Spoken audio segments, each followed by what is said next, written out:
తెలుగు తెలుగు సాహిత్య నందనం ఛానల్కి స్వాగతం సుస్వాగతం. మనం ఈ వీడియోలో చెప్పుకోబోయే అంశం యూజీసీ నెట్ 2021 సెట్ ఏ పేపర్ విశ్లేషణను ఈ వీడియోలో తెలుసుకుందాం. గతంలో ఇదే అంశానికి సంబంధించి 3 వీడియోలు చేయడం జరిగింది. ఇది 4వ వీడియో. ఆ 3 వీడియోలో 60 ప్రశ్నల వరకు కూడా విశ్లేషణ చేశాను. ఇక ఈ వీడియోలో పూర్తిగా మిగతా 40 ప్రశ్నలు అంటే 100 ప్రశ్నలను విశ్లేషణ చేస్తాను. ఇక వీడియోలోకి వెళ్ళే ముందు నా ఛానల్కి కొత్తగా వచ్చిన వాళ్ళు సబ్స్క్రైబ్ చేయండి. అలాగే వీడియో చూస్తున్న వాళ్ళు లైక్ అండ్ షేర్ కామెంట్ చేయవలసిందిగా కోరుతున్నాను. ఇక వివరాల్లోకి వెళ్తే 60వ ప్రశ్నను మళ్ళొకసారి కనుక చూద్దాం. జాతీయోద్యమాన్ని ప్రతిబింబిస్తూ వేలూరు శివరామశాస్త్రి గారు రచించినటువంటి నవల ఏది అని అడిగాడు. 4 ఆప్షన్స్ ఇచ్చాడు. కర్పూర మంజరి, ఓబయ్య, మృత్యుంజయులు, అట్లాగే శుభలేఖ. దీంట్లో శుభలేఖ అనేది ఎవరిది నవల అనేది మీరు కింద కామెంట్ బాక్స్లో తెలపండి. కర్పూర మంజరి వచ్చేసి చిలకమర్ది వాళ్ళది. ఇది చారిత్రాత్మకమైనటువంటి నవల. మృత్యుంజయులు అనేది బొల్లిముంతల శివరామకృష్ణ, తెలంగాణకు సంబంధించింది. అట్లాగే ఓబయ్య అనేది అహోబిలియం అని మరొక పేరున్నది ఈ నవలకే. దీన్ని వేలూరి శివరామశాస్త్రి గారు జాతీయోద్యమ నేపథ్యంలో రచించినటువంటి నవల. ఇది సమాధానం ఓబయ్య. ఇక 61వ ప్రశ్న చూడండి. నాకు తల్లివి నెచ్చెలివి చెలివి నన్ను కౌగులించుకున్న పెద్ద పులివి అని చెప్పినటువంటి కవి ఎవరు అని అడిగారు. 4 ఆప్షన్స్ ఇచ్చారు ఇక్కడ. శ్రీశ్రీ, కుందుర్తి, తిలక్, ఆరుద్ర అని. ఇట్లాంటివన్నీ కూడా వచ్చేసి ఇట్లాంటివన్నీ శ్రీశ్రీ ఇలాంటి పదాలు ఎక్కడా కూడా చెప్పలేదు మనకు. కుందుర్తి, తిలక్ ఈ రెండిట్లలో అయి ఉంటుంది. ఆరుద్ర గారు కూడా చెప్పలేదు. సమాధానం వచ్చేసి తిలక్. ఇక 62వ ప్రశ్నకి వెళ్దాం. ఉపాఖ్యానాల గురించి అడిగాడు. మహాభారతంలో ఉపాఖ్యానాలు ఏవి అని చెప్పేసి మీరు మహాభారత ఉపాఖ్యానాలు కనుక చూస్తే మీరు మొత్తం మహాభారతం చూడండి. ఆది పర్వం నుంచి మీకు ఆ ఉపాఖ్యానాలు ఎక్కడెక్కడ ఉన్నాయనేది కూడా ఇస్తాను. ముందర చూడండి. సుందోప ఉపాఖ్యానం అని, తపతి సంవరోపాఖ్యానం అని, గరుడోపాఖ్యానం అని, మాండవోపాఖ్యానము అని చెప్పేసి ఇట్లా 4 రకాలైనటువంటి ఉపాఖ్యానాలు అనేవి ఉన్నవి. ముందుగాల మీకు మహాభారత కథ కనుక తెలిసి ఉంటే మీరు ఈ ప్రశ్నను పెట్టేవాళ్ళు. ఇక్కడ చూడండి. ఫస్ట్ ఏ ఆప్షన్ చూడండి. సుంద ఉపాఖ్యానం అని చెప్పి ఇచ్చారు. అసలు ఎందుకు ఈ ఉపాఖ్యానం చెప్పవలసి వచ్చిందంటే ఈ ఉపాఖ్యానాన్ని నారద మహర్షి చెప్పడం జరిగింది. అది పాండవుల వివాహం అనంతరం వచ్చేసి పాండవులు 5 కూడా ఉన్నారు. 5 కూడా ఒకే స్త్రీని వివాహం చేసుకున్నారు, ద్రౌపదిని. అప్పుడు నారదుడు వచ్చేసి సుందోపసుందులు అని చెప్పేసి ఒక కథ ఉన్నది. ఆ సుందోపసుందులు వచ్చేసి ఇద్దరు కూడా ప్రాణానికి అంటే ఎక్కువగా కూడా అన్నదమ్ములుగా కలిసి ఉన్నారు, రామలక్ష్మణ్ లెక్క. అలాంటి సుందోపసుందులు ఒక స్త్రీ భార్యగా మరి వాళ్ళకు అనేకమైనటువంటి వరాలు ఉన్నాయి. తమలో తాము చనిపోవడం తప్ప ఇతరులు చంపకూడదనే వరం ఉన్నది. కేవలం ఒక స్త్రీని సృష్టించి ఆ స్త్రీ వల్ల వివాదాస్పదమై వాళ్ళు చనిపోవడం జరిగింది. కాబట్టి మీరు కూడా ఇలా ద్రౌపది అనే స్త్రీ కోసం మీరు ఇట్లా అన్నదమ్ములుగా కలిసి ఉండేటువంటి మీరు విడిపోవద్దు అని సుందోపసుంద ఉపాఖ్యానంలో చెప్పడం జరిగింది. ఆ ప్రకారంగా చూస్తే ఉపాఖ్యానం అనేది పాండవుల వివాహం అనేది ఎప్పుడు జరుగుతుందంటే మీకు ఆది పర్వంలో గమనిస్తే ఆది పర్వంలో ఎక్కడ మొత్తం 8 అశ్వాసాలు ఉన్నాయి. 8వ అశ్వాసంలో వచ్చేసి మీకు పాండవుల యొక్క వివాహం జరుగుతుంది. కాబట్టి సుందోపసుందలు ఆ ఉపాఖ్యానం అనేది చివరిగా అని చెప్పి చెప్పుకోవచ్చు. అంటే ఆ మొత్తం ఇవన్నీ కూడా ఆది పర్వంలో ఇచ్చినవే. ఆ తర్వాత తపతి సంవరోపాఖ్యానము అని మీకు తపతి సంవరోపాఖ్యానం స్టార్టింగ్లో మహాభారతంలో ద్వితీయాశ్వాసంలోనే వస్తుంది. ఆది పర్వంలో తపతి అనేటమ్మ సూర్యుని కుమార్తె, సంవరుణుడు అనే మహాముని వచ్చేసి సూర్యుని కుమార్తెను వివాహం చేసుకోవాలని తపస్సు చేయడం జరిగింది. అయితే అంతకంటే ముందుగానే సూర్యుడు వచ్చేసి తపతిని ఈ సంవరునికి వివాహం చేయాలనుకున్నాడు. ఈ కథ అంతా కూడా తపతి సంవరోపాఖ్యానం ద్వితీయాశ్వాసంలో ఉంటుందనుకుంటాను. తర్వాత గరుడోపాఖ్యానం మీకు ఇక్కడ చూడండి. సౌపర్ణుకోపాఖ్యానం అని చెప్పేసి ఉంటుంది. మీకు చాలామంది కన్ఫ్యూజ్ అయ్యేది ఇదే. గరుడోపాఖ్యానం అసలు మహాభారతంలో వచ్చేటువంటి మొట్టమొదటిది ఉపాఖ్యానం ఏదైనా ఉందంటే గరుడోపాఖ్యానమే అని చెప్పి చెప్పుకోవచ్చు. గరుడోపాఖ్యానంతోనే మహాభారతం అనేది ప్రారంభమవుతుంది. దీనిని సౌపర్ణుడు అంటే గరుడు. సౌపర్ణోపాఖ్యానము అని చెప్పేసి ఉంటుంది అక్కడ. తర్వాత మాండవోపాఖ్యానము అని చెప్పి గరుడోపాఖ్యానంలో గరుడు తన తల్లి అయినటువంటి వినతకు దాస్య విముక్తిని కల్పించడానికి అమృతాన్ని తేవడం ఇదంతా కూడా ఉంటుంది. మాండవ్యోపాఖ్యానము అని చెప్పేసి ఒకటి ఉన్నది. ఈ మాండవోపాఖ్యానంలో నేను మహాభారతానికి సంబంధించి ఒక వీడియో చేస్తాను, కేవలం విద్యార్థులకు సంబంధించి, అంటే డీటెయిల్గా కాకుండా షార్ట్గా చూద్దాం. మాండవోపాఖ్యానము అని చెప్పేసి మాండవ్యోపాఖ్యానం అని, ఈ మాండవ్యుడు అని చెప్పేసి ఒక మునున్నాడు. అతను తపస్సు చేసుకుంటా కూర్చున్నప్పుడు ఒక దొంగను తరుముకుంటూ రాజభటులు అడవిలోకి రావడం జరుగుతుంది. ఆ మాండవ్యుడు మౌనవ్రతంలో ఉండడం చేత ఆ మాండవ్యుడే నిజంగా దొంగ అనుకొని అతన్ని తీసుకొని వెళ్ళి శూలదండము అని చెప్పేసి ఒకటి ఇవ్వడం జరుగుతుంది. శూలదండం అనే శిక్ష విధిస్తారు. చివరికి యమలోకం పోయినప్పుడు, మాండవోపాఖ్యానంలో యమలోకానికి పోయినప్పుడు మాండవ్యుడు అడుగుతాడు, ఏంటి నన్ను ఎందుకు ఇట్లా చేశావు అంటే, ఎందుకు శూలదండం ఏ పాపం చేయండి ఇట్లా అనుభవించాల్సి వచ్చింది అని అన్నప్పుడు యమధర్మరాజు చెప్పినటువంటి కారణం ఏంటంటే, నువ్వు చిన్నతనంలో 10 ఏళ్ల వయసులో వచ్చేసి తుమ్మిస్కలు అంటారు కదా, తూనీగలను వచ్చేసి వాటిలో పిన్నుగుచ్చి వాటిని హింసించావు కాబట్టి అందుకని చెప్పేసి నీకు కూడా ఇలాంటి శూలదండం అనేది విధించాము అని చెప్పేసి మాండవ్యుడికి చెప్తాడు యమధర్మరాజు. దానికి యమధర్మరాజుకు పైన కోప్పడి మాండవ్యుడు, పిల్లలు బాలకులు తెలియని వారు కాబట్టి 15 ఏళ్ల వరకు కూడా వాళ్ళకు జ్ఞానం అనేది ఉండదు, సంపూర్ణ జ్ఞానం ఉండదు. కాబట్టి 15 ఏళ్ల వరకు వాళ్ళు ఏది చేసినా కానీ అది పూర్తి తప్పుగా చెప్పలేము. కానీ నన్ను తప్పు పట్టావు కాబట్టి నువ్వు మానవ రూపంలో వచ్చేసి భూలోకంలో జన్మిస్తావు అని చెప్పేసి చెప్పించడం జరిగింది. అలా యమధర్మరాజే విదురుడిగా పుట్టడం జరిగింది. ఇదంతా కూడా మాండవోపాఖ్యానంలో ఉంటుంది.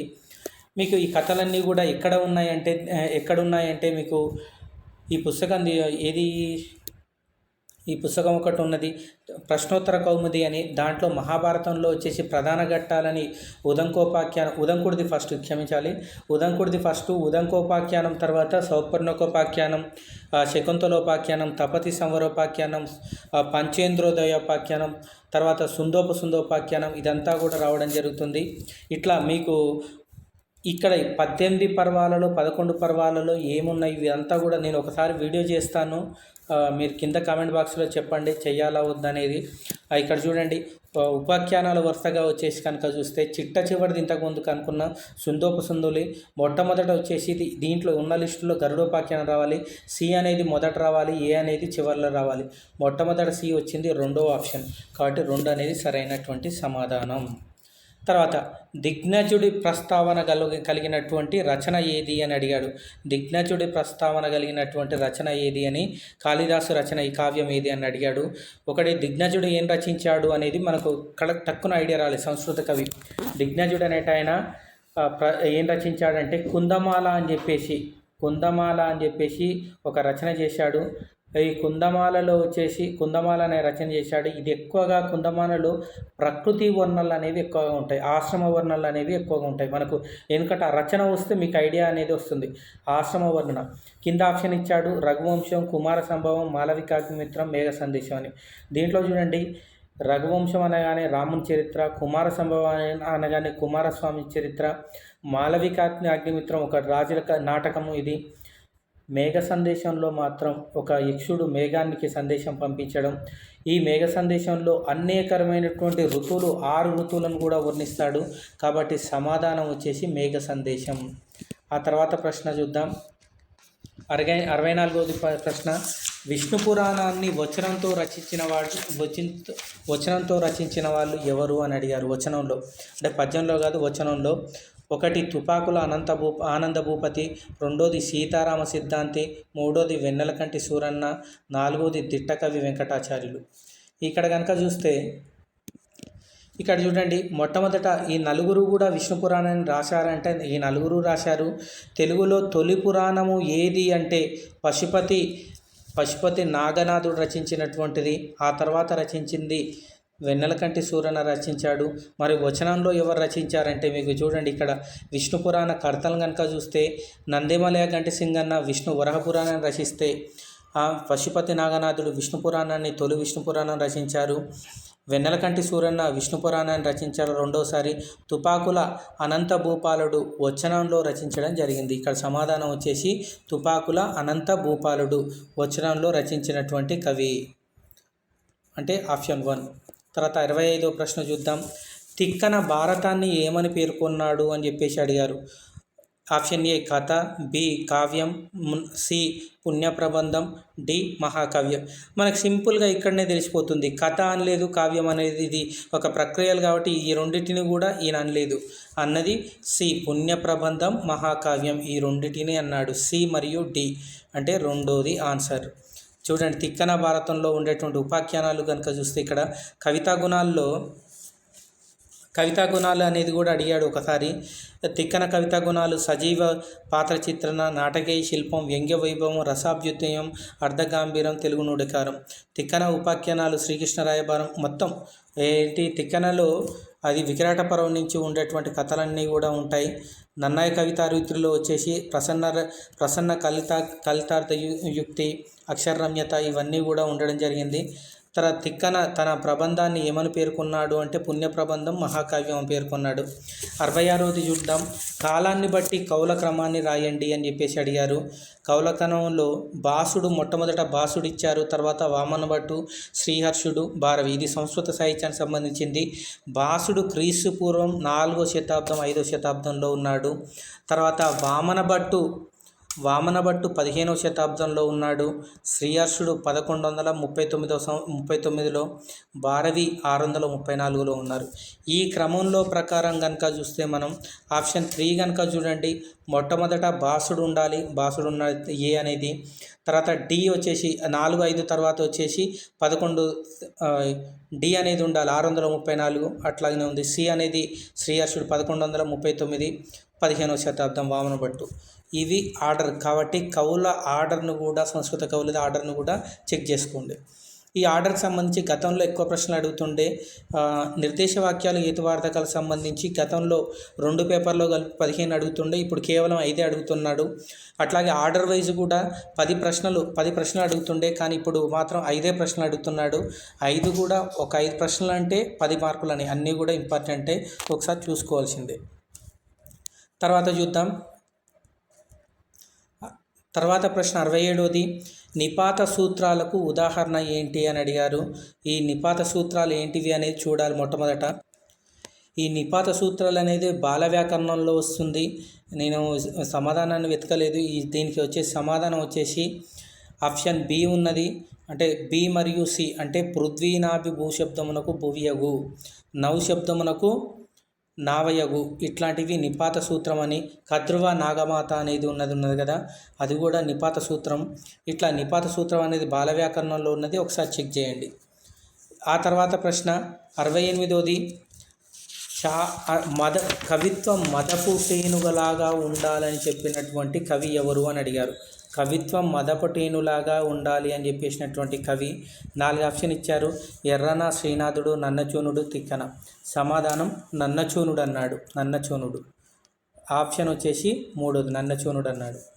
ఆ తర్వాత చూద్దాం. 69వది. భద్రాజు కృష్ణమూర్తి దృష్టిలో దక్షిణ మధ్య భాష ఉపకుటుంబాలు ఏంటివి అని అడిగారు. మొట్టమొదట చూడండి, దీంట్లో దక్షిణ భాష ఏంది, అట్లాగే ఇక్కడ 4 ఆప్షన్ ఇచ్చాడు. దక్షిణ భాష ఏంది, మధ్య భాష కుటుంబాలు ఏంటివి అని చెప్పేసి అడగడం జరిగింది. ఇక్కడ చూడండి, తమిళం అనేది వచ్చేసి దక్షిణ భాష, అట్లాగే తెలుగు అనేది మధ్య భాష, గోండి మధ్య భాష, తోద దక్షిణ భాష. అయితే దీంట్లో మాత్రం వచ్చేసి తెలుగు అనేది తెలుగు మధ్య ద్రావిడ భాష, గోండి మాత్రం దక్షిణ ద్రావిడ తెలుగు మాత్రం వచ్చేసి దక్షిణ భాషకు చెందింది అని భద్రాజు కృష్ణమూర్తి యొక్క ఉద్దేశం. ఇక్కడ అందుకని చెప్పారు బి మరియు సి. బి అనేది తెలుగు మరియు గోండి. 69. కొన్ని ప్రశ్నలు నిడివి ఎక్కువ అవుతుంది వీడియో అని ఎక్స్ప్లెయిన్ చేయడం అనేది చేయకుండా డైరెక్ట్ ఆన్సర్ ఇస్తున్నాను. తర్వాత ఇక్కడ చూడండి, ద్రావిడ భాషలు అనేవి ముఖ్యంగా 23 ఉన్నాయి. ఉత్తర ద్రావిడ భాషలు 3, కుడుక్ మాల్తో బ్రాహ్మీ అని. మధ్య ద్రావిడ భాషలు 12, తర్వాత దక్షిణ ద్రావిడ భాషలు 8. ఈ ఇతర ద్రావిడ భాషలు కూడా ఉన్నాయి కొన్ని. తర్వాత 69వ ప్రశ్న ఇంతకుముందు చెప్పుకున్నాం కదా ఆన్సరు. తర్వాత 75వ ప్రశ్న. వీధి నాటకాలకు ఉదాహరణ ఏంటి అని అడిగాడు. వీధి నాటకాలకు ఉదాహరణ ఏంటి అని కోలాటము అని, తర్వాత చెక్క భజన అని, ఇంకా వచ్చేసి ఏమి ఇచ్చాడు, నక్కల భాగవతం అని, యనాది భాగవతం అని చెప్పేసి ఇచ్చాడు. మీకు ఇక్కడ సింపుల్గా తెలిసిపోతుంది. ఇక్కడ కోలాటం అనేది వచ్చేసి వీధి నాటకం కాదు, నాటకాలు వేయడం వేషాలు వేయడానికి కాదు. చెక్క భజన అని అందరూ కూర్చొని భజన చేస్తారు కాబట్టి ఇది కూడా కాదు. మరి ఏంటిది, సి నక్కల భాగవతమా యనాది భాగవతమా అంటే అవును, 2 భాగవతాలు అంటేనే వీధి నాటకాలు అని అర్థం. కాబట్టి సి మరియు డి దేంట్లో ఉంది, 4వ ఆప్షన్లో ఉంది, సి మరియు డి. ఆ తర్వాత చూద్దాం 71ది. ఇక్కడ మనకు ఒక రచనలు ఇచ్చారు. తెలుగులో కవితా విప్లవ స్వరూపాలు, అట్లాగే తెలుగు నవలా సాహిత్యంలో మనోవిశ్లేషణ, శూద్రకవి శుభ్రమూర్తి చరిత్ర మను చరిత్ర వైశిష్టము అని, తర్వాత కావ్య జగత్తు అని ఈ 4 రచనలు ఇచ్చి 4 కవులు ఇచ్చారు. కొలకలూరి ఈనాకు, జీవి కృష్ణారావు, కోడూరి శ్రీరామమూర్తి, వేల్చేరి నారాయణరావు. మనకు కనీసం ఒక్కటి కనుక దొరికితే మీకు తీగ తాగితే డొంకత్తా కదిలినట్లు. చూడండి, తెలుగులో కవితా విప్లవ స్వరూపాలు ఎవరు రచించారనగానే మనకి ఇది ఎప్పుడు ఫేమస్ అయినటువంటిది వేల్చేరి నారాయణరావు రచించాడు. అంటే ఏ అనేది 4వ ఆప్షన్. 4వ ఆప్షన్ ఏదైతే ఉందో అది సమాధానం. చూడండి, ఏ అనేది 4వది. తర్వాత 4 ఏమైనా ఉందా, ఏ 4 కాకుండా ఏదైనా ఉందా, ఖచ్చితమైనటువంటి సమాధానం ఉన్నది చూసుకోండి. 4 అనేది 3వ దానికి తప్పితే వేరే లేదు కాబట్టి 3వది. చూడండి, 3వ దాంట్లో బి అనేది తెలుగు నవలా సాహిత్యంలో మనోవిశ్లేషణ, ఎవరు, కోడూరి శ్రీరామమూర్తి. ఇది పిహెచ్డి సిద్ధాంత వ్యాసం. తర్వాత C1 అనేది శూద్రకవి శుభ్రమూర్తి వసు చరిత్ర వైశిష్టం. ఎవరు రచించారు, కొలకలూరి ఈనక్. ఇక్కడ చూడండి, ఇది పేరు శూద్రకవి అనగానే చూడండి మనకు ఇది దళిత సాహిత్యం లెక్క ఉంది కాబట్టి కొలకలూరి ఈనక్. తర్వాత కావ్య జగత్తు అని ఉంది, కావ్య జగత్తు రచించింది జీవి కృష్ణారావు. ఇది సమాధానాలు. తర్వాత 72వ ప్రశ్న చూద్దాం. ఇక్కడ కొన్ని గ్రంథాలు ఇచ్చారు, తెలుగు భాషావేత్తలను ఇచ్చారు, వాళ్ళ వరుస క్రమం ఏంది అని అడిగారు. మీరు రచయితలది భాషావేత్తలు, నేను గతంలో యూజీసీ నెట్కి సంబంధించి వరుస క్రమం సంబంధించి చాలా వీడియోలు చేశాను. మీరు సబ్స్క్రైబ్ చేసుకొని కింద చేసుకుంటే మీకు అన్ని వీడియోలు కనిపిస్తాయి. ఆ వీడియోలు అన్నీ కూడా చూడండి. చూస్తే మీకు యూజీసీ నెట్కి సంబంధించి ఆర్డర్ వైజ్గా ఉండేటువంటి అన్నీ కూడా నోట్ చేసుకోవడానికి అవకాశం ఉంటుంది. ఇక్కడ చూడండి, తెలుగు భాషా శాస్త్రవేత్తల క్రమం కనుక చూస్తే గంటిజోగి సోమయాజి ఒకటి ఇచ్చారు, బూదరాజు రాధాకృష్ణ, భద్రరాజు కృష్ణమూర్తి, తూమాటి దోనప్ప. గంటిజోగి సోమయాజి వచ్చేసి 1900లో జన్మించాడు, బూదరాజు రాధాకృష్ణ 1932, భద్రరాజు కృష్ణమూర్తి 1928, తూమాటి దోనప్ప 1926. ఈ లెక్క ప్రకారం మొట్టమొదట ఏ ఆప్షన్ రావాలి, గంటిజోగి సోమయాజి. ఏ అని ఆప్షన్ రెండింటికి ఉన్నది, 1, 3 ఆప్షన్లకు. తర్వాత వచ్చేసి చూడండి, తర్వాత వచ్చేసి 1900 తర్వాత తూమాటి దోనప్ప ఉన్నాడు. డి అనే ఆప్షన్ రావాలి, ఏడి అనేది రావాలి. కానీ ఇది ఏడిసిబి అని రావాలి. కానీ ఇక్కడ చూడండి, సరైనటువంటి సమాధానం వచ్చేసి 3వ ఆప్షన్ ఉన్నది. ఫస్ట్ మొట్టమొదట గంటిజోగి సోమయాజి ఏ, తర్వాత వచ్చేసి సి అని ఉంది. సి భద్రరాజు కృష్ణమూర్తి 1927లో జన్మించాడు. తర్వాత తూమాటి దోనప్ప కూడా సేమ్ ఉన్నది. అయితే కొన్ని పుస్తకాల్లో వచ్చేసి ఇవి క్రమాలు అనేవి ఆర్డర్ సరిగ్గా ఇవ్వలేదు. భద్రరాజు కృష్ణమూర్తిది 27, తూమాటి దోనప్పది కూడా 27. కాబట్టి ఆ లెక్క ప్రకారం చూస్తే భద్రరాజు కృష్ణమూర్తిని పెట్టారు మొట్టమొదట. చివరిలో వచ్చేసి బి బూదరాజు రాధాకృష్ణ. తర్వాత చూద్దాం 73 చూడండి, ఒక చిన్న పొడుపు కథ ఇచ్చారు. ఒంటి స్తంభం మేడపైన ఒప్పాగు చలిపందిరి, చలవనీటి కుండలో చవులూరే మీగడ. మరొకసారి వినండి, పై పొడుపు కథకు సమాధానం ఏంది అని ఇచ్చారు. ఒంటి స్తంభం మేడపైన ఒప్పగు చలిపందిరి, చలవపందిరి నీటి కుండలోన చవులూరి మీగడ. ఏంటిది అంటే చూడండి, ఒంటి స్తంభం మేడపైన అంటే కొబ్బరి చెట్టు. దీనికి సమాధానం 4 ఆప్షన్ ఇచ్చాడు, కొబ్బరి చెట్టు, తాటికాయ, పుట్టగొడుగు, పొట్లకాయ అని. మీకు కరెక్ట్గా అయితే పుట్టగొడుగు దగ్గర కనిపిస్తుంది, కానీ సరైనటువంటి సమాధానం చూడండి, దీన్ని అన్వయించుకోవాలి. ఒంటి స్తంభం అనగానే చూడండి చాలా పొడుగైనటువంటిది. ఒంటి స్తంభం లాగా ఏది ఉంటుంది, కొబ్బరి చెట్టు. ఒప్పలాగు చలిపందిరి అంటే కొబ్బరి చెట్టు కింద నీడ ఎక్కువ ఉంటుంది, చల్లగా ఉంటుంది. చలవనీటి కుండ అంటే కొబ్బరికాయ కుండ.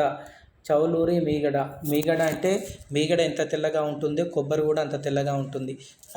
పై పొడుపు కథకు ఆన్సరు కొబ్బరికాయ. ఆ తర్వాత చూద్దాం, చిన్నయ్య సూరి లఘువుగా చెప్పినటువంటి నకారం ఏది అని చెప్పేసి అడిగారు. చిన్నయ్య సూరి లఘువుగా చెప్పినటువంటి వకారం ఏంటిది అని అడిగారు. వకారం సమాధానం వచ్చేసి 4 ఆప్షన్ ఇచ్చారు. 4 ఆప్షన్లో వచ్చేసి ఆకు ఆదేశంగా వచ్చిన నకారము అని, ఆగమనంగా వచ్చే నకారం అని, గాకు ఆదేశంగా వచ్చే వకారము అని, పదగత నకారం అని. సమాధానం వచ్చేసి పాకు ఆదేశంగా వచ్చే వకారం సమాధానం. తర్వాత 25వది, ఇది కూడా ఇట్లా చూడండి, ఈ పట్టికలు ఏది ఇచ్చినా అది డెడ్ ఈజీ అండి. ఎందుకంటే తీగ లాగితే డొంక తగులుతుంది. ఇక్కడ చూడండి, మొట్టమొదట వసు చరిత్ర ఇచ్చాడు. రచనలు చూడండి, జాబితా ముందు వసు చరిత్ర, కళాపూర్ణోదయం, పాండ్రగమాత్యం, రామాభ్యుదయం. ఇటు సైడు అంకితాలు ఇచ్చారు. ఎవరెవరు అంకితం చేశారు? వీరూరి వేదాద్రి, గొబ్బూరి నరసరాజు, నంజాల కృష్ణమరాజు, తిరుమల దేవరాయలు. మనకు సింపుల్, ఏదైనా ఒకటి తెలిసి ఉండాలి. వసు చరిత్ర వచ్చేసి తిరుమల దేవరాయలు అంకితం తీసుకున్నాడు వసు చరిత్ర. కళాపూర్ణోదయాన్ని వచ్చేసి నంజాల కృష్ణమరాజు తీసుకున్నాడు. పాండ్రగమత్యాన్ని వేరూరి వీరాద్రి తీసుకున్నాడు. రామాభ్యుదయాన్ని గొబ్బూరి నరసరాజు తీసుకున్నాడు. దీని ప్రకారం ఆప్షన్ వచ్చేసి 3. ఇక ఆ తర్వాత చూద్దాం 76వ ప్రశ్న. ప్రాచీన కాలంలో వచ్చేసి పాచికలాటను దీ పేరుతో పిలుస్తారు అని అడిగారు.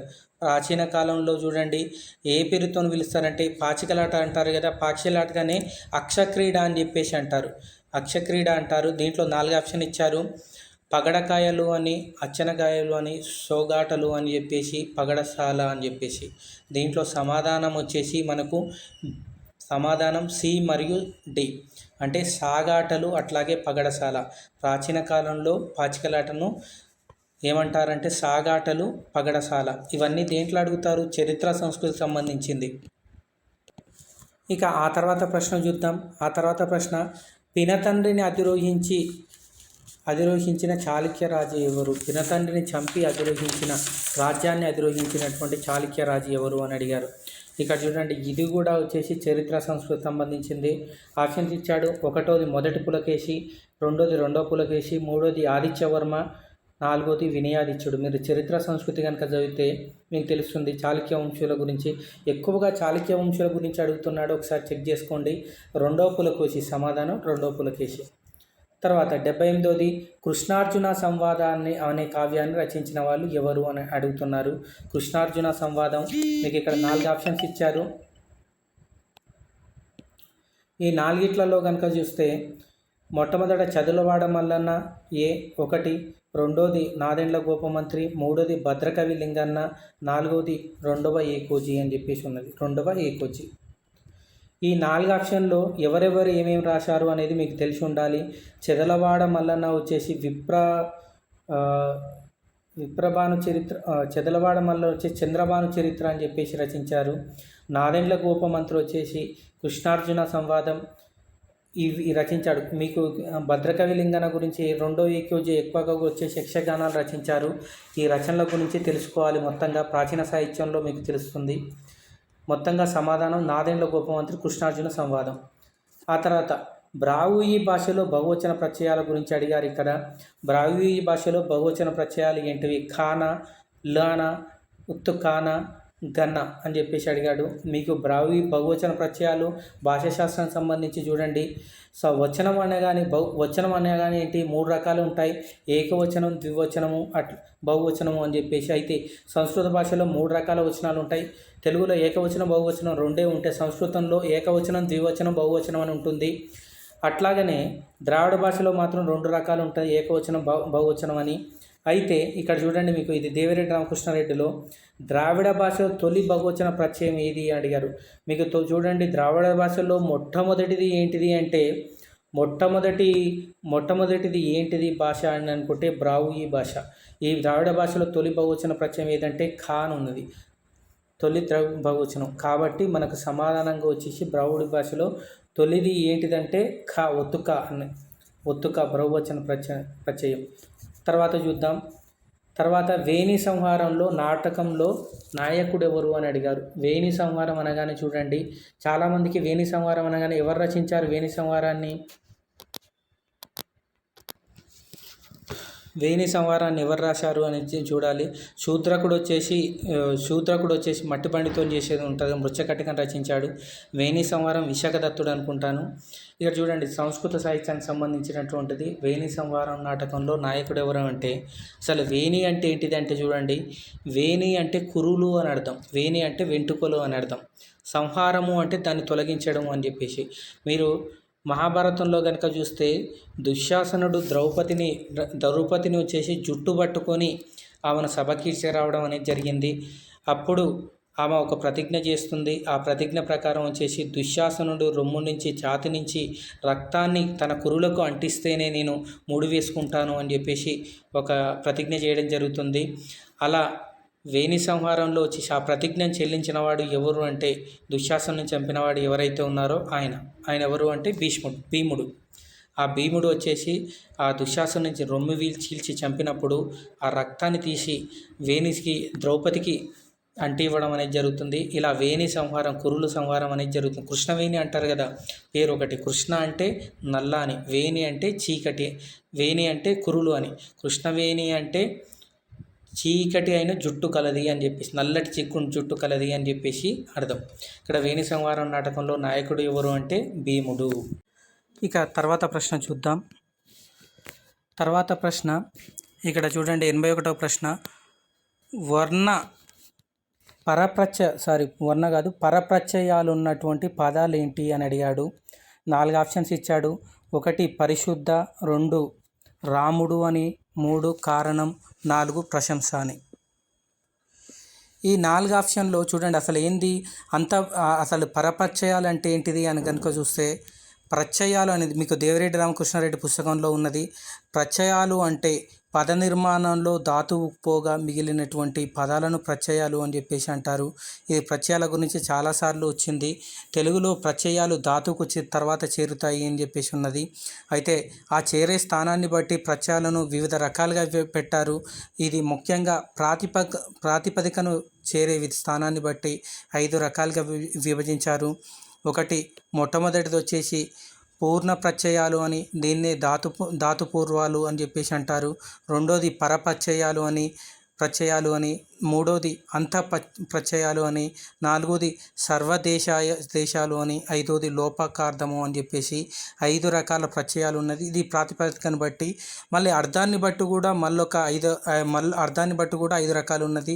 విభక్తులను బట్టి ఇట్లా రకరకాలుగా ఉన్నది. మొట్టమొదట మనకి ఇక్కడ అడిగింది ప్రత్యయాలు చేరే స్థానాన్ని బట్టి వచ్చేసి 5 రకాలు అనుకున్నాం కదా. దీంట్లో చూడండి, పూర్వ ప్రత్యయాలు అని ఉంది కదా, అంటే ఇవి ధాతువుకు ముందు చేరుతాయి. సంస్కృతంలో అనే ఉన్నది కదా, పరిస్థితి, పరాజయం, అని ఇట్లాంటి పదాలు మొదలైనవి పూర్వ ప్రత్యయాలకు ఉదాహరణలు. తర్వాత పరప్రత్యయాలు అంటే ధాతువుకు చివర చేరేటివి. ఈ ద్రావిడ భాషలో ధాతుపర ప్రత్యయాలు ఎక్కువగానే ఉపసర్గలు లేవు. ఉదాహరణకు ఊరికి అని ఉంది, కీ అని రావడం, ఇట్లా చివర వచ్చి చేరడాన్ని. తర్వాత అంతఃప్రత్యయాలు ఉంది, ధాతువుకు మధ్యలో చేరుతాయి. సంస్కృతంలో, తెలుగులో, ఇంగ్లీష్లో, హిబ్రూ భాషలో ఇవన్నీ కూడా ఉన్నాయి. దీన్ని బట్టి ఆ ప్రత్యయాలను బట్టి వచ్చేసి, ఇది పూర్తిగా ఎక్స్ప్లెయిన్ చేయట్లేదు, వీడియో నిడిని బట్టి కేవలం సూచన మాత్రంగా చెప్పాను. మీకు వీలైతే దేవిరెడ్డి రామకృష్ణారెడ్డి పుస్తకంలో ఉన్నాయి, చదవండి.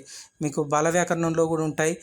రాముడు అనేది వచ్చేసి పరిశుద్ధ అనేది, అట్లాగే ముఖ్యంగా రాముడు అనేది చూడండి, రాముడు అనేది అంతఃప్రత్యయం కిందికి వస్తుంది. అట్లాగనే ప్రశంస అనేది పూర్వప్రత్యయం కిందికి రావడం జరుగుతుంది. దీని ప్రకారంగా వచ్చేసి సమాధానంగా కనుక మనం చూస్తే, 2వది సమాధానం ఆప్షన్ 2 అంటే బి మరియు సి. రాముడు అనేది అట్లాగే ప్రశంస అనేది పరప్రత్యయాల కిందికి వస్తాయట. ఇక్కడ రాముడు అనేది అంచప్రత్యయం కిందికి అని చెప్పారు, డు అనేది వచ్చింది కాబట్టి ఇక్కడ రాముడు అనేది కూడా రాముడు, అట్లాగే బి మరియు సి అనేది పరప్రత్యయాలు. ఈ ప్రశంస అనేది పూర్వప్రత్యయాలు, రాముడు కారణం అనేది పరప్రత్యయాలు. ఇది ఒకసారి చెక్ చేసుకోండి. ఇక ఆ తర్వాత ప్రశ్న 82ది. మల్లినాథ సూరి అని చెప్పేసి ఒక లక్షణ గ్రంథాల వ్యాఖ్యాత ఉన్నాడు. అతను నైషధం శ్రీహర్షుడు రచించినటువంటి నైషధానికి వ్యాఖ్య రాశాడు. ఏంటా వాక్య అని ఉంది. కింద వచ్చేసి 4 ఆప్షన్స్ ఇచ్చాడు. ఇవన్నీ 4 కూడా వచ్చేసి మల్లినాథ సూరివే. జీవాత్మ వ్యాఖ్యాని, సర్వాంకష వాక్యాన్ని, దీపికా వాక్యాన్ని, సంజీవిని వాక్య అని చెప్పేసి ఇది ఏంటిది? దీనికి మల్లినాథ సూరి నైషధానికి రచించినటువంటిది ఏంటిది కనుక చూస్తే చూడండి. మొట్టమొదట చూడండి, మల్లినాథ సూరి గురించి తెలుసుకుందాం. ఈయన తెలంగాణ వాసి, మెదక్ జిల్లాకు చెందినటువంటి వ్యక్తి. ఈయన ఆస్థానం సర్వజ్ఞ సింగ భూపాలుడు, బిరుదు వ్యాఖ్యాత చక్రవర్తి, మహోపాధ్యాయ అని చెప్పేసి బిరుదు ఉన్నది. ఈయన వ్యాఖ్యానాలను కనుక చూస్తే సంజీవిని వ్యాఖ్య అని చెప్పేసి ఉన్నది. మనకు ఇచ్చిన ఆప్షన్లో డి అనేది సంజీవిని వ్యాఖ్య. ఈ సంజీవిని వ్యాఖ్య అనేది కాళిదాసు రఘువంశానికి, కుమార సంభవానికి. ఆ తర్వాత ఘంటాపద వ్యాఖ్య అనేవి భారవి కిరాతార్జునీయానికి. సార్వపదనీయ వ్యాఖ్య అనేది బట్టి రావణవధ కావ్యానికి. సర్వాంకష అనేది మాగుడి శిశుపాల వధకి. జీవాతు వ్యాఖ్య అనేది శ్రీహర్షుని హర్షనైతం వరకు. అంటే మనకి ఇక్కడ తెలిసిన అర్థం ఏంటిదంటే జీవాతు వాక్య అనేది హర్షనైతానికి, అంటే ఆప్షన్ ఏ 1 అనేది కరెక్ట్. సర్వాంకష వాక్య అనేది శిశుపాలుని వధకు సంబంధించింది. సంజీవిని వాక్య అనేది రఘువంశానికి, కుమార సంభవానికి, మేఘదూతం, ఈ మూడింటిని కలిపి సంజీవిని వ్యాఖ్యకు చెప్పుకోవచ్చు. ఇక దీపికా వాక్య అనేది ఏంటిదనేది నాకు దొరకలేదు. మీరు కింద మీకు కనుక తెలిసి ఉంటే కింద ఆప్షన్లో ఇవ్వండి. సరే, వీడియో చూస్తున్న వాళ్ళు నా వీడియోను నచ్చి ఉంటే సబ్స్క్రైబ్ చేయండి. అలాగే మీ కామెంట్ అనేది చాలా విలువైంది. మీ అభిప్రాయాలను దయచేసి కింద కామెంట్ బాక్స్లో తెలుపగలరు. ఇక 82వ ప్రశ్న, 83వ ప్రశ్న, మాయా చిదానంద మంజరి అని చెప్పేసి ద్విపద కావ్యాన్ని రచించినటువంటి కవి ఎవరు అడిగాడు. 4 ఆప్షన్స్ ఇచ్చాడు. మాయా చిదానంద మంజరి అని ద్విపద కావ్యం. పచ్చవరపు తిరుమల వెంగళ కవి, నాదెండ్ల ఉమాపతి, నాదెండ్ల గోపమంత్రి, భద్రకవి లింగన్న. సమాధానం వచ్చేసి నాదెండ్ల ఉమాపతి. ఈ 4 రచించిన రచనలు కూడా మీరు తెలుసుకోవాలి. ఆ తర్వాత చూద్దాం. 84వది ఒక పట్టిక ఇవ్వడం జరిగింది మీకు. పట్టిక మొదటి జాబితా ఉందో చూడండి. గోండి, కొండ, మండ, కువి అని 4 ఆప్షన్స్ ఇచ్చారు. తర్వాత ఈ జాబితా 2లో ఇజ్రాయిల్, తర్వాత టి బరో, భట్టాచార్య, భద్రరాజు కృష్ణమూర్తి అని చెప్పేసి ఆప్షన్స్ ఇవ్వడం జరిగింది. అంటే గోండి భాష మీద ఇక్కడ అన్ని 1వ జాబితాలో ఏమో భాషల పేర్లు, 2వ జాబితాలో ఏమో పరిశోధకుల పేర్లు ఇచ్చారు. అంటే గోండి భాష మీద ఎవరు పరిశోధన చేశారో అని కనిపెట్టాలి. అట్లాగనే కొండ భాష మీద అది ఒకసారి కనుక డీటెయిల్గా చూస్తే చూడండి. ఇంతకుముందు పచ్చవరపు తిరువెంగళ కవి అనుకున్నాం కదా.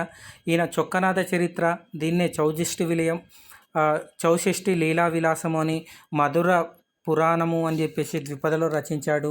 ఈ రచనలు ఉన్నాయి. ముఖ్యంగా చొక్కనాథ చరిత్ర అనేది గుర్తుపెట్టుకోండి, మెయిన్ పేరు అది. ఆ తర్వాత వచ్చేసి నాదెండ్ల గోపమంత్రి కృష్ణార్జున సంవాదం అని. మనకు ఆన్సర్లో నాదెండ్ల ఉమాపతి అని చెప్పేసి ఉన్నది కదా. ఆయన మాయా చిదానంద మంజరి అని ద్విపద కావ్యాన్ని రచించాడు. ఇక ఆప్షన్లో ఇక్కడ గోండి భాషలు ఎవరెవరు అనుకున్నాగా. మొట్టమొదట గోండి భాష గురించి తెలుసుకుందాం. ఈ గోండి భాషనే కోయ భాష అని చెప్పేసి ఇచ్చారు. గోండి భాష బై కోయ భాష అని. దీన్ని చూడండి, ఇది విస్తరణ తెలంగాణ, మహారాష్ట్ర, ఛత్తీస్గఢ్, ఒరిస్సాలో ఉన్నది. మనకు ఈ భాషల గురించి లిపులు రాసిన వాళ్ళు ఎవరు, రచయితలు, పరిశోధనలు ఎవరంటే ఇక్కడ చూడండి, విలియమ్సన్ అనేట ఆయన ఉన్నాడు. గ్రామర్ రాశారు.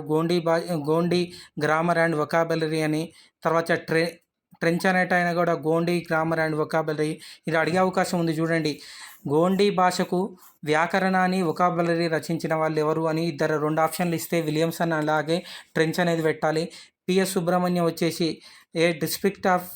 డిస్ట్రిక్ట్ గ్రామర్ ఆఫ్ గోండి అని. ఉమామహేశ్వరరావు, అలాగే సేతు మాధవరావు, బరో, సుధీభూషణ్ భట్టాచార్య, వీళ్ళంతా కూడా గోండి భాష మీద పరిశోధన చేసిన వాళ్ళు. అట్లాగే ఇక్కడ చూసినటువంటి టి బరో, సుధీభూషణ్, లాస్ట్లో చివరిలో సుధీభూషణ్ భట్టాచార్య అనేట ఆయన ఏ కాంపిటేటివ్ వొకాబులరీ ఆఫ్ గోండి అని చెప్పేసి ఒక రచన చేయడం జరిగింది. అంటే గోండి భాషకు ఎవరికి సంబంధం ఉంది? సుధీభూషణ్ భట్టాచార్యకు. ఆ తర్వాత చూద్దాం కొండ భాష. దీన్నే కుబి భాష కూడా అని అంటారు. ఈ కొండ భాషలో చూడండి, దీనికి మారుపేర్లు ఉన్నాయి. కొండ దొరలు అని, కాపులు అని చెప్పేసి, ఓజరం అని, పాండవ రైతులు అని. దీనిపైన పరిశోధన చేసిన వాళ్ళు సుధీభూషణ్ భట్టాచార్య. అయితే విశేషమైనటువంటి పరిశోధన చేసిన వాళ్ళు చాలామంది ఉన్నారు. ఇంతకుముందు భట్టాచార్య వచ్చింది కదా, దీంట్లో కూడా వచ్చింది. కానీ కొండ భాష పైన విశేషమైనటువంటి పరిశోధన చేసిన వారు భద్రరాజు కృష్ణమూర్తి. ఇది చాలా ఇంపార్టెంట్, ఎప్పుడు అడుగుతారు. అట్లాగే సుధీభూషణ్ భట్టాచార్య కూడా కొండ లాంగ్వేజ్ అని ఒక పుస్తకాన్ని రాశారు. భద్రరాజు కృష్ణమూర్తి మాత్రం కొండ ఆర్ కుబి ద్రావిడన్ లాంగ్వేజ్ అని చెప్పేసి రాయడం జరిగింది. ఆ తర్వాత కువి భాష అని చెప్పేసి ఉన్నది కదా, కువి భాష మీద వచ్చేసి ఇది ఆంధ్రప్రదేశ్లో విశాఖపట్నం, విజయనగరం, శ్రీకాకుళం జిల్లాలలో ఉన్నది. ఈ కువి భాష అనేది కుయి భాషకు అత్యంత సన్నిహితంగా ఉన్నది. దీని మీద పుస్తకాలు రాసిన వాళ్ళు చూడండి. గల్జ్ అనేటైన ఒక అతను రాశారు a grammar of the Kuvi language అని. ఇజ్రాయెల్ అనేటైన a grammar of the Kuvi language అని చెప్పేసి. ఇక్కడ ఒకే లాంగ్వేజ్ ఒకే పేరు మీదతో ఉన్నది చూడండి, a grammar of the Kuvi language. ఈ గ్రంథాన్ని రచించిన బట్టి రచయితలు ఎవరు అని అడిగే అవకాశం ఉంటుంది. ఇద్దరు పేర్లు చెప్పాలి. అట్లాగే బరో భట్టాచార్య కూడా దీని మీద పరిశోధన చేశారు. మెయిన్గా మనకి ఇచ్చారు చూడండి, కువి భాష మీద ఇజ్రాయెల్ అనేటైన a grammar of the Kuvi language అని చెప్పేసి ఒక గ్రంథాన్ని రచించాడు. కాబట్టి చూడండి, దీంట్లో ఆప్షన్లో గోండీ భాష పైన భట్టాచార్య, కొండ భాష పైన భద్రరాజు కృష్ణమూర్తి, మండ భాష పైన టి బరో, కువి భాష పైన ఇజ్రాయెల్. దీని ప్రకారంగా వచ్చేసి మనకు ఆప్షన్లో 3, 4, 2, 1 అని చెప్పేసి వచ్చింది. 3, 4, 2, 1 అంటే ఆప్షన్ బి అనేది కరెక్ట్. ఆ తర్వాత 85ది చూద్దాం. ఇక్కడ ఒక పత్రికలు ఇచ్చాడు. ఇది మహిళలు నడిపినటువంటి పత్రికలు ఇచ్చారు. ఈ పత్రికల గురించి ఎక్కువ అడుగుతున్నాడండి. మీరు పత్రికల్లో ఎట్లయినా సరే, చాలా పుస్తకాల్లో మాత్రం సమాచారం చాలా తక్కువ ఉంది. అప్పట్లో తెలుగు దినపత్రికల్లో సాహిత్యము అని చెప్పేసి కె రామదాస్ అని చెప్పేసి ఒక ఆయన పరిశోధకుడు చేశారు. ఆ పుస్తకం దొరికితే చూడండి, లేదంటే మీరు యూట్యూబ్లో అది ఏమంటారు గూగుల్లో వెతికి అనువాద పత్రికలు ఏంటి, సాహిత్య పత్రికలు ఏంటి అని నోట్స్ రాసుకుంటే బెటరు.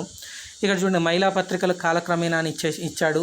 మొట్టమొదట ఆంధ్రలక్ష్మి అని చెప్పేసి ఇచ్చాడు. తర్వాత బి భారత మహిళ, సి హిందూ యువతి, డి గృహలక్ష్మి అనే పత్రికలు ఇవ్వడం జరిగింది. 4 పత్రికలు ఇచ్చారు. 4 పత్రికల్లో ఈ 4 పత్రికల్లో నాకు తెలిసిన సమాచారం ప్రకారం చూడండి, ఆంధ్రలక్ష్మి అనే పత్రిక 1921లో వచ్చింది, ప్రారంభమైంది. దీనిని కల్లెపల్లి వెంకటరమణమ్మ అనే టమట సంపాదకత్వం వహించింది. తర్వాత భారత మహిళ అనేది తెలియదు నాకు, హిందూ యువత అనేది కూడా తెలియదు. భారత మహిళ తెలియదు కానీ ఆంధ్ర మహిళ అనే పత్రిక ఒకటి దుర్గాబాయి దేశ్ముఖ్ నడిపారు. తర్వాత గృహలక్ష్మి పత్రిక వచ్చేసి కేఎన్ కేసరి గారు ఆధ్వర్యంలో గృహలక్ష్మి పత్రిక స్త్రీలు నడిపిన పత్రికనే. ఇది 1928లో వచ్చింది. అంటే మొదటిది 21, రెండోది 28. దీని ప్రకారంగా ఆప్షన్ 2 అనేది కరెక్ట్గా వస్తుంది. అంటే మొట్టమొదట ఆప్షన్ 2లో ఏ అనేది ఆంధ్రలక్ష్మి అనేది మొట్టమొదట, ఆ తర్వాత సి హిందూ యువతి, తర్వాత బి భారత మహిళ, చివరిలో వచ్చేసి గృహలక్ష్మి పత్రిక. ఇది. తర్వాత 86వ ప్రశ్న చూద్దాం. యుద్ధాలు లేక విపత్తులు సంభవించినప్పుడు సైన్య బలగం కోసం అని చెప్పేసి 86ది సైన్య బలగాల నిర్వహణ కోసం అని చెప్పేసి చెల్లించే పన్నును ఏమంటారు అని చెప్పేసి 4 రకాల పన్నులు ఇచ్చారు. సిద్ధయం, దండు, అట్లాగే దశవర ధనమని, తర్వాత అరిదండు అని చెప్పేసి ఇచ్చారు. దీంట్లో సమాధానం వచ్చేసి రెండోది దండు అంటారు. యుద్ధాలు లేక విపత్తులు సంభవించినప్పుడు సైన్య బలగాల కోసం ప్రత్యేకంగా చెల్లించాల్సిన పన్ను దండు. తర్వాత చూడండి, ఇక్కడ ఒక జాబితా ఇచ్చారు. 87వ ప్రశ్న. జాబితా 1లో ఇందుమతి, తర్వాత దూతాంబ, తర్వాత పద్మావతి, తర్వాత విభ్రమలేఖ అని చెప్పేసి 4 పాత్రల పేర్లు ఇచ్చారు. తర్వాత పక్కన వచ్చేసి 4 గ్రంథాలు ఇచ్చారు. కర్పూర మంజరి, స్వప్నవాసవదత్త, మృచ్ఛకటికం, రఘువంశం అని చెప్పేసి. అయితే ఈ పాత్రలు ఇచ్చారు ఏ గ్రంథం నుంచి అని చెప్పేసి మనది గుర్తుపట్టాలి. ఒకసారి కనుక చూస్తే మనం చూడండి, రఘువంశం అని చెప్పేసి ఇచ్చాడు కాబట్టి రఘువంశంలో చూడండి ఆప్షన్లో బిలో రఘువంశంలో భార్యాభర్తలు పాత్రలు ఏమున్నాయంటే దిలీపుడు, సుదక్షిణ అని చెప్పేసి. అంటే దిలీపుడు భార్య పేరు సుదక్షిణ, తర్వాత అజుడు, ఇందుమతి అని. సో ఇందుమతి పాత్ర రఘువంశంలోనిది. తర్వాత వచ్చేసి ఇంకా పాత్రలు వచ్చేసి రఘుమహారాజు, రాముడు, అజుడు, దిలీపుడు, ఇదంతా రఘువంశంలో ఉంటుంది. తర్వాత శూద్రకుడు అని చెప్పేసి మృచ్ఛకటికం అని రాశాడు. మృచ్ఛకటికంలో పాత్రలను కనుక చూస్తే చూడండి, ప్రధాన పాత్రలు చారుదత్త, వసంతసేన, శాకారుడు, సంవార్తకుడు, తర్వాత ఆర్యకుముడు అని చెప్పేసి ఉన్నది. అయితే దీంట్లోనే వసంతసేనకు శాకారుడికి, వసంతసేనకు చారుదత్తుడికి, హీరో చారుదత్తుడు, వసంతసేన హీరోయిన్ వసంతసేన ఇద్దరికి కూడా వచ్చేసి దూతాంబ అని చెప్పేసి ఒక దౌత్యం నడుపుతుంది. కాబట్టి ఈ దూతాంబ అనే పాత్ర మృచ్చకటికంలోనిది, శూద్రకుడు రాసింది. తర్వాత రాజశేఖరుడు అనేటాయన కర్పూర మంజరి, మనకు ఆప్షన్ ఇచ్చిన దాంట్లో ఈయన చాలా నాటకాలు ఉన్నాయి. బాలరామాయణం అని, విద్యాసాల బంజిక అని, బాల మహాభారతం అని. కర్పూర మంజరి అనే పాత్ర ఉన్నది. ఆ కర్పూర మంజరిలో ఉండేటువంటి పాత్రని పద్మావతి అని. దీంట్లో చూడండి, కర్పూర మంజరిలో సట్టకం అనే రూపభేదానికి చెందిందట ఇది. అంటే సట్టకం అనేది నృత్య ప్రధానమైంది, ప్రాకృత నాటకం ఇది, ఆ భేదానికి సంబంధించింది. అయితే దీంట్లో పాత్ర పేరు పద్మావతి. దీంట్లో పాత్ర పేరు విభ్రమలేఖ. తర్వాత స్వప్నవాసవ దత్త అని చెప్పేసి ఉన్నది. దీంట్లో యౌకానంద రాయనుడు, ఉదయనుడు, వాసవదత్త, పద్మావతి అనే పాత్రలు ఉంటాయి. పద్మావతి హీరోయిన్ పాత్ర కాబట్టి దీంట్లో పాత్ర పేరు పద్మావతి. మొత్తంగా వచ్చేసి చూడండి, ఇందుమతి అనేది రఘువంశానికి సంబంధించింది, దూతాంబ అనే పాత్ర వచ్చేసి మృచ్చకటికము, పద్మావతి పాత్ర స్వప్నవాసవదత్త, విభ్రమలేఖ పాత్ర కర్పూర మంజరి. ఆ తర్వాత చూద్దాం 88వ. విజయనగర రాజుల కాలంలో అశ్వాలను సూచించే పేరేంటి అని అడిగాడు. విజయనగర సామ్రాజ్యంలో అశ్వాలను సూచించేది ఆప్షన్, దీంట్లో చూడండి, గోఠానము అని, తుర్యాని అని ఆప్షన్ బి, సి అనేది తురవాహము అని, డి వచ్చేసి సాంబ్రాణి అని చెప్పేసి ఉన్నది, సాంబ్రాణి అని చెప్పేసి ఉండడం జరిగింది. దీంట్లో సమాధానం వచ్చేసి ఏ మరియు డి, అంటే గొట్టానము మరియు అట్లాగనే డి అనేది చూడండి సాంబ్రాణి. విజయనగర కాలంలో అశ్వాలను సూచించే పేరు గొట్టానము మరియు సాంబ్రాణి.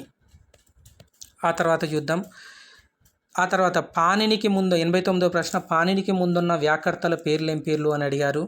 పాణినికి ముందున్నటువంటి వాళ్ళు ఎవరు అని అడిగితే 4 ఆప్షన్ ఇచ్చారు. పతాంజలి 1, కాశ్యప అని చెప్పేసి 2, సి శాకటాయన అని, తర్వాత డి భర్తృహరి అని చెప్పేసి 4 ఆప్షన్లు ఇవ్వడం జరిగింది.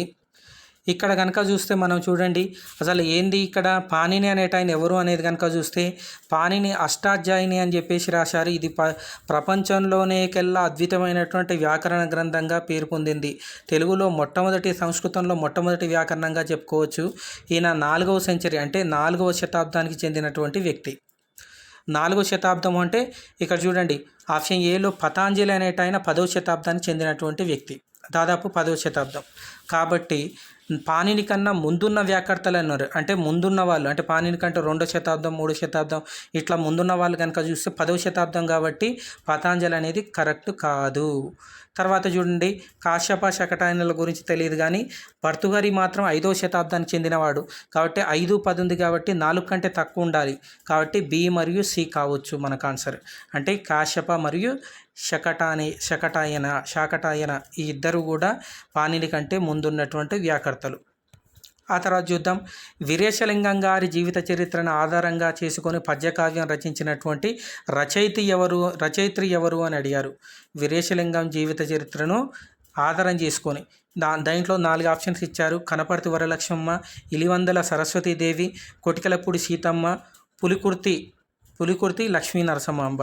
ఇక్కడ కనుక చూస్తే ఇలివెందల సరస్వతీదేవి కేంద్ర సాహిత్య అకాడమీ అవార్డు పొందినటువంటి తొలి రచయిత్రి 1918లో.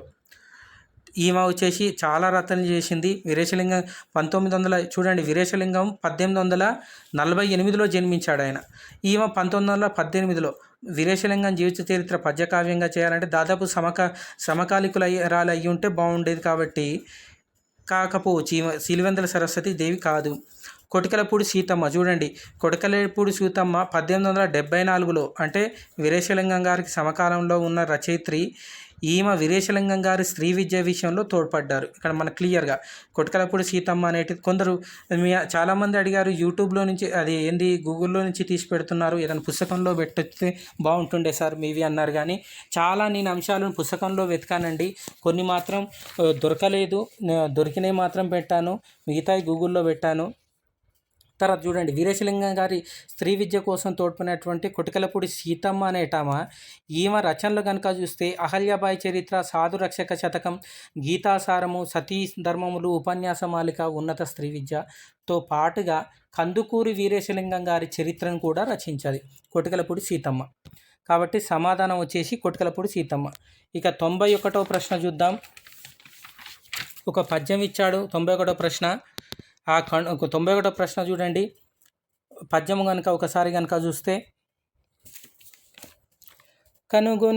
కనుగొని కోపావేశమున కన్నుల్ నిప్పుల్రాల సంగముల్ కనలక సాంద్ర కర్మజ సలిలంబు క్రమ్మి నితాంత తంపసి టనరట దాశరంగ వికట బృక్కుట చటుల ప్రవృత్త నర్తన ఘటనా ప్రకర భయదా స్ఫురణ పరిణాదమూర్తి అయి. ఇక్కడ చూడండి, అసలు ఈ పద్యం ఇచ్చిన తర్వాత ఈ పద్యం అర్థం కనుక తెలుసుకోవాలి. మొట్టమొదటగా వచ్చేసి పద్యం ఇచ్చినప్పుడు మెయిన్గా వచ్చేసి మీరు ఎక్కడైనా పద్యం కావచ్చు, పేర కావచ్చు, మెయిన్గా చదవాల్సినవి ప్రశ్నలు చదవాలి. మొట్టమొదటి చూడండి, ఈ పద్యం కవితా లక్షణాలు ఏంటి అడిగాడు. ఈ పద్యంలో వర్ణించిన వాడు అడిగారు. తర్వాత అస్యరంగము సమాసం ఏంటిది అని అడిగాడు. అలంకారం ఏంటివి, ఇట్లాంటివి అడిగారు. 5 ప్రశ్నలు. దీంట్లో ఆ తర్వాత మీరు ప్రశ్నలు చదివిన తర్వాత ఈ పద్యంలో ఉండేటువంటి భావాన్ని అర్థం చేసుకోవడానికి ప్రయత్నించాలి. ఈ పద్యం దేనికి ఏ సందర్భంలో వచ్చిందంటే, ద్రౌపదిని సభలోకి కీచకుడు జుట్టు పట్టుకొని వీడుస్తున్నప్పుడు ఆమెను తన్నిన విధానాన్ని భీముడు చూసి కోపంతో ఆమెను ద్రౌపదిని ఇట్లా చేస్తున్నారని కోపంతో దిగ్గున లేచి ఆయన చేసినటువంటి మానసిక స్థితి, శారీరక స్థితిని ఇక్కడ వర్ణించడం జరిగింది. ఇక్కడ చూడండి, కనుగొని కోపావేగమున, అక్కడ చూడండి, కనుగొని కోపావేగమున, చూడగానే కోపావేశంతో కన్నులు నిపులరాలంగా సాంద్రకర్మ శరీరం మీద ఉండేటువంటి చెమట కూడా మొత్తం కూడా పడుకుంటా ఆ కనుబొమ్మలు కూడా పైకి ఎత్తి భీముడు చేసినటువంటి దృశ్యాలను కోపంతో గదను నొక్కుంటా వచ్చేసి ఇట్లా దీర్ఘ సమాసాలతో తిక్కన వర్ణించినటువంటి పద్యం ఇది. ఇక్కడ మొట్టమొదటి పద్యం ఏంటి, మొట్టమొదటి ప్రశ్న ఏంది అనేది చూద్దాం. మొట్టమొదటి ప్రశ్న చూడండి, ఈ పద్యం ద్వారా తెలియదగినటువంటి కవితా గుణం ఏంటిది అని అడిగాడు. ఈ పద్యం ద్వారా ఆప్షన్లో 4 ఇచ్చాడు. రసాచుభిత బంధము అని, సూక్తి వైచిత్రిని, అక్షర రమ్యత అని, ప్రబంధ వైచిత్రి అని చెప్పేసి 4 ఆప్షన్స్ ఇచ్చాడు. ఇక్కడ చూడండి, మీకు తెలుసుకోవాల్సింది ఏంటంటే ఈ పద్యం ఎవరు రాశారు అనేది కనుక మీకు తెలిస్తే మీరు సమాధానం కరెక్ట్ పెడతారు. అయితే ఇక్కడ చూడండి, సూక్తి వైచిత్రి అనేది ఏంటి, ఆప్షన్లో ఎవరెవరి లక్షణాలు అనేది కూడా తెలిసి ఉండాలి. అక్షర రమ్యత అనేది మాత్రం నన్నయ్య తెలుసు అందుకని అందరికీ. అట్లాగనే సూక్తి వైచిత్రి మాత్రం ఎర్రనిది. రసాభ్యుచిత బంధం అట్లాగే ప్రబంధ వైచిత్రి, ఈ 2 కూడా ఎవరు అనేది తెలిసి ఉండాలి. ఈ పద్యం రచించినటువంటి వ్యక్తి ఎవరు అంటే తిక్కన. ఈ తిక్కన వచ్చేసి ప్రబంధ వైచిత్రి అనేది నన్నచూనుడికి సంబంధించింది. రసాభ్యుత బంధము అనేది మాత్రం వచ్చేసి తిక్కనకు సంబంధించింది. అంటే ఆప్షన్ 1 అనేది కరెక్ట్. కాబట్టి పద్యం చదివినప్పుడు ఆ పద్యాన్ని అర్థం చేసుకోవడానికి దాదాపుగా మీరు ప్రయత్నించాలి. ప్రయత్నించిన తర్వాత ఈ పద్యం ఎవరు రాశారనేది మీకు ఆటోమేటిక్గా బోధపడుతుంది. ఇక ఆ తర్వాత చూడండి, రెండో ప్రశ్న కనుక చూస్తే, ఈ పద్యంలో వర్ణించబడినటువంటి వ్యక్తి ఎవడు అని అడిగారు. ఆప్షన్లో కీచకుడు, నలలుడు, తర్వాత విరాటుడు, కంకుబట్టు. మీకు ఈ పద్యంలో ఎవరిని వర్ణించారు? ఇక్కడ చూడండి, ఈ పద్యంలో వచ్చేసి ఆ పద్యంలో ఏమైనా కనుగొని ఆ ద్రౌపదిని ఇట్లా తీసుకొని వస్తుంటే కీచకుడు కోపంతో లేచి కోపంతో బొమ్మలన్నీ కూడా కనుబొమ్మలన్నీ కూడా పైకెత్తి ఇవన్నీ కూడా భీముడు చేసినటువంటివి. అయితే ఇక్కడ ఎక్కడా కూడా భీముడు అని ఇవ్వలేదు. చూడండి, కీచకుడు, నలలుడు, అట్లాగే విరాటుడు, కంకుబట్టు అని చెప్పేసి ఇవ్వడం జరిగింది. అయితే దీని ప్రకారం చూడండి, కీచకుడికి దాంట్లో లేదు, సంబంధం ఏమీ లేదు. అట్లాగే నలలుడు అనేది ఉన్నది, విరాటుడికి సంబంధం లేదు.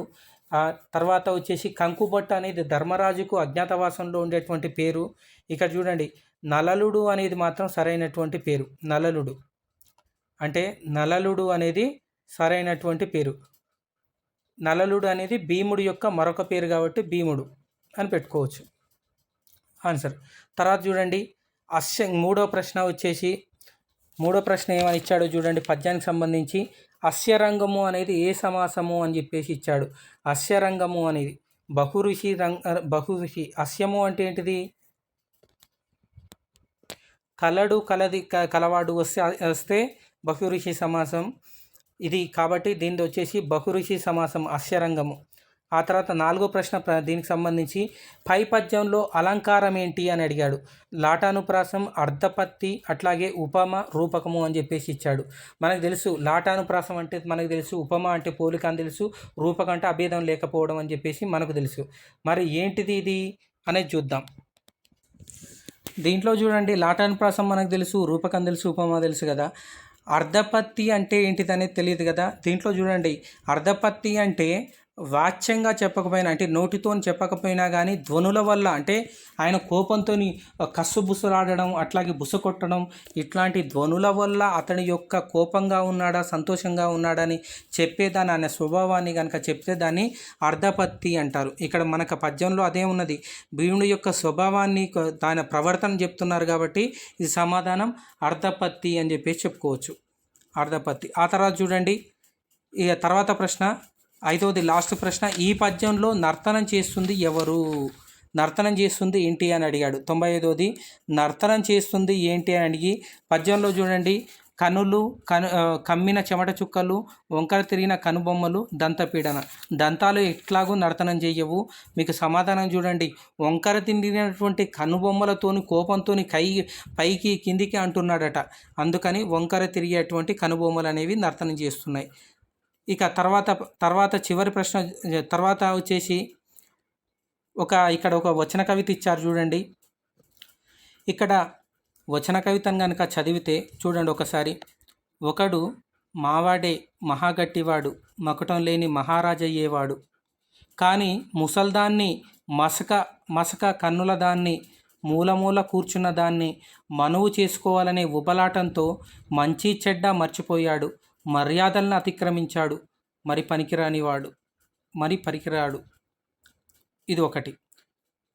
మరొకడు, ఇక్కడ 3 వ్యక్తుల గురించి చెప్తున్నారు, ఒకరి గురించి ఉన్నది. రెండో చూడండి, మరొకడు మల్లెపూల మీద పరుంటాడు, మంచి గంధం రాసుకుంటాడు, మరి ఎందుకు ఏడుస్తాడు?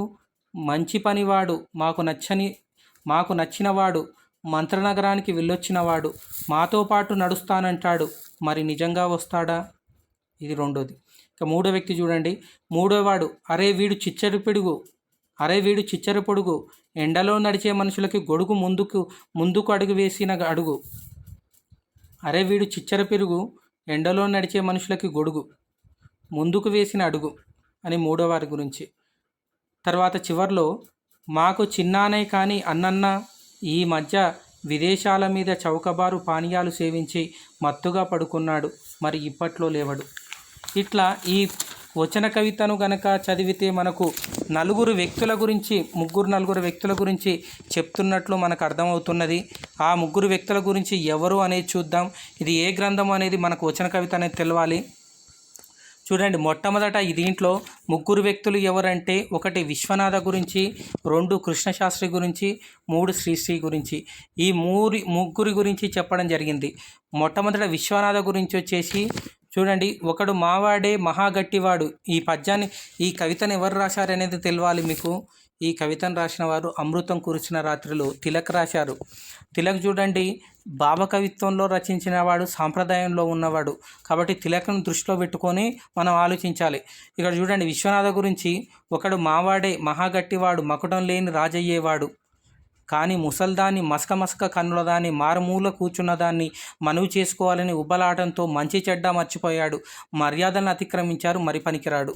ఇక్కడ చూడండి, విశ్వనాథుని అంతర్లీనంగా విశ్వనాథ్ ఏమని చెప్పాడంటే, ఇతడు మహాగట్టివాడు, గొప్పవాడు, ఎన్నో రచనలు చేశాడు, కానీ సాంప్రదాయం అనే పేరుట మూజులకు ఉన్నటువంటి ముసల్దాన్ని సాంప్రదాయాన్ని పట్టుకొని కూర్చొని దాన్ని మనువు చేసుకోవాలని సాంప్రదాయంలో పట్టుకొని పేరు తెచ్చుకోలేకపోయాడు అని చెప్తున్నాడు. అంటే గొప్ప పేరు తెచ్చుకోలేకపోయాడు అని.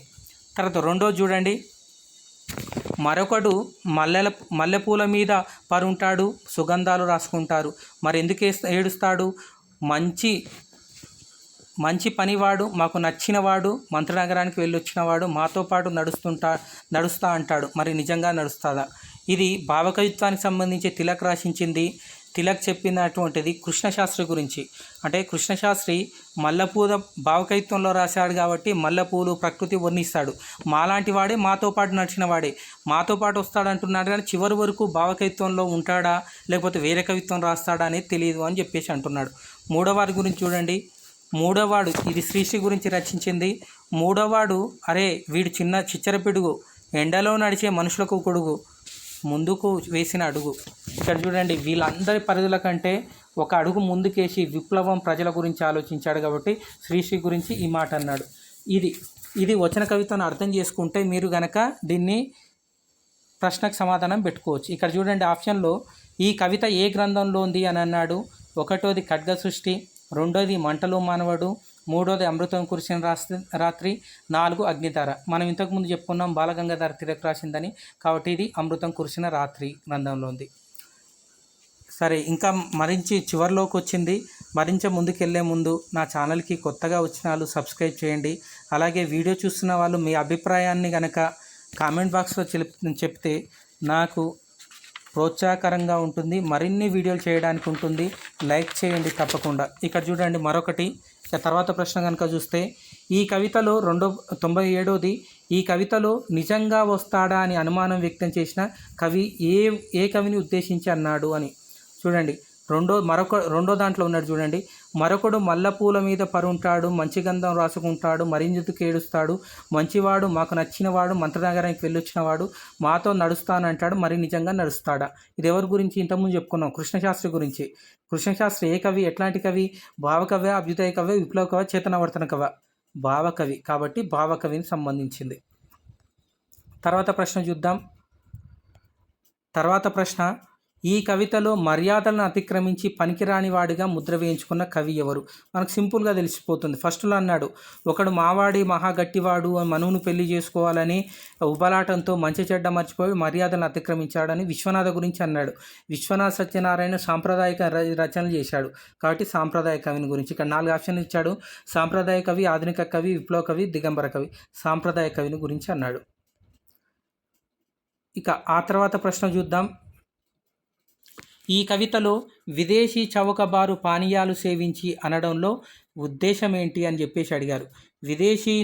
విదేశీ నౌక చౌకబారు అంటే చూడండి, ఇక్కడ చివర్లో మీకు ఈ పద్యం కనుక చూస్తే చివర్లో ఈ వచన కవితలో చివర్లో ఒక మాట అంటాడు, మా చిన్నానే కానీ అన్నన్న ఈ మధ్య విదేశీ చౌకబారు పానీయాలు సేవించి మత్తుగా పడుకుంటున్నాడు, మరి ఇప్పట్లో లేవడు అని చెప్పేసి. అంటే ఇది పరోక్షంగా వచ్చేసి శ్రీశ్రీని గురించి రచించినటువంటిది అని చెప్పేసి చెప్పుకోవచ్చు.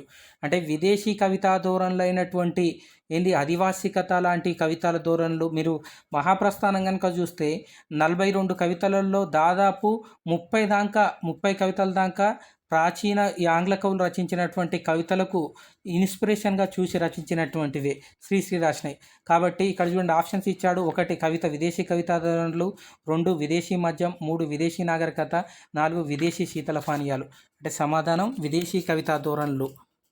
అంటే విదేశీ కవితా ధోరణుల వల్ల ఇట్లా అయ్యిండు అని చెప్తున్నాడు. తర్వాత ప్రశ్న, ఇక్కడ ఈ కవితలో వచ్చేసి ఎన్నో ప్రశ్న ఇది మనం చెప్పుకోవాల్సింది వచ్చి ఆదర్శ 99వ ప్రశ్న. ఈ కవితలో ఇది చివరి ప్రశ్న. ఈ కవితలో ముసల్దాన్ని అని ఎవరిని ఉద్దేశించి చెప్పారు అని చెప్పేసి అడిగారు. 1 పాతకాలపు ఇతివృత్తాన్ని ఉద్దేశించి, 2 పాతకాలపు పాత్రలను ఉద్దేశించి, 3 వయోవృద్ధురాలను ఉద్దేశించి, 4 ఎవరు పట్టించుకొని ప్రకటన ఉద్దేశించి. ఇక్కడ మీకు సమాధానం కనుక చూస్తే ఎవరు చివరిలో ఉన్నది, ఒకడు మనవాడే మహాగట్టివాడు, మకటం లేని మహారాజు అయ్యేవాడు, కానీ ముసల్దాన్ని పట్టించుకొని ముసల్దాన్ని అని చెప్పేసి అన్నాడు చూడండి. ఆ ముసల్దాన్ని మసకబార్దాన్ని మారుమూల అనుకుంటా. దీంట్లోనే వచ్చేసి పాతకాలపు దాన్ని వదిలేశాడు. పాతకాలపు ముసల్దాన్ని అని ఎవరిని అన్నాడు అంటే పాతకాలపు ఇతివృత్తాంతాన్ని సాంప్రదాయాన్ని పట్టించుకొని ఉన్నాడు. కాబట్టి సమాధానం పాతకాలపు ఇతివృత్తాన్ని ఉద్దేశించి అని. పాత్రను ఉద్దేశించి కాదు, వయోవృద్ధురాల గురించి కాదు, పాతకాలపు ఇతివృత్తాలను పట్టించుకొని రాశాడు. ఎవరు? విశ్వనాథ సత్యనారాయణ.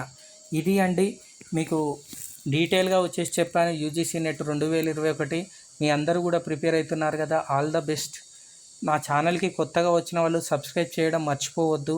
అలాగే వీడియో చూస్తున్న వాళ్ళు మీ అభిప్రాయాలను కామెంట్ బాక్స్లో చెప్పండి. నాకు ప్రోత్సాహకరంగా ఉంటుంది. మరిన్ని వీడియోలు చేయడానికి అవకాశం ఉంటుంది. ధన్యవాదాలు.